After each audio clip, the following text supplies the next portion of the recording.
गांव में अगर कब्रिस्तान बनता है तो गांव में स्मशान भी बनना चाहिए।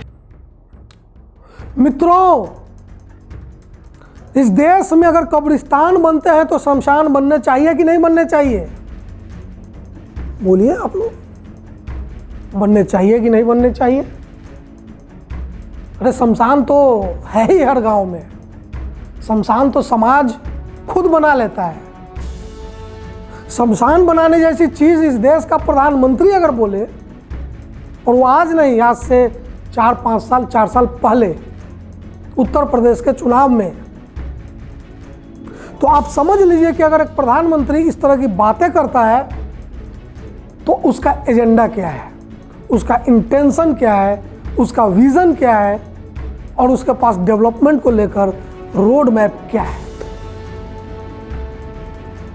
आज हमारे पास जो स्थिति है, शमशान भी कम पड़ रहे हैं, तो यही काम किया जाए, शमशान बनाया जाए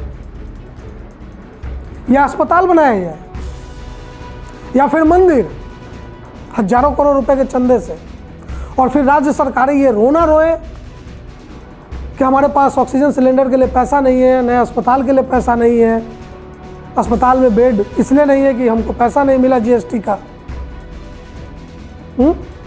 इस देश में राष्ट्रपति से लेकर गवर्नर, सांसद से लेकर विधायक और मोहल्ले का जो स्थानीय पार्षद है, वो बड़े ताव में आकर चंदा दे रहे थे। राष्ट्रपति जी ने भी कुछ लाख रुपए का चंदा दिया था मंदिर बनाने के लिए। कभी ये जानने की कोशिश की मंदिर बनाने में कितना पैसा लगता है और कितना पैसा जमा हो गया है? तो मंदिर बनाना है या अस्पताल, तो क्यों आज हम लोग चीख रहे हैं, चिल्ला रहे हैं और रो रहे हैं और आपस में इस चीज़ के लिए एक दूसरे को कोस रहे हैं कि हमारे पास अस्पताल नहीं है, हमारे पास बेड नहीं है, हमारे पास ऑक्सीजन नहीं है, हमारे पास दवा नहीं है। अरे जब इस देश का प्रधानमंत्री शमशान बनाने की बात करे तो अस्पताल कौन बनाएगा? गांव में अगर कब्रिस्तान बनता है तो गांव में स्मशान भी बनना चाहिए। गांव में अगर कब्रिस्तान बनता है तो गांव में स्मशान भी बनना चाहिए। कोरोना आया है,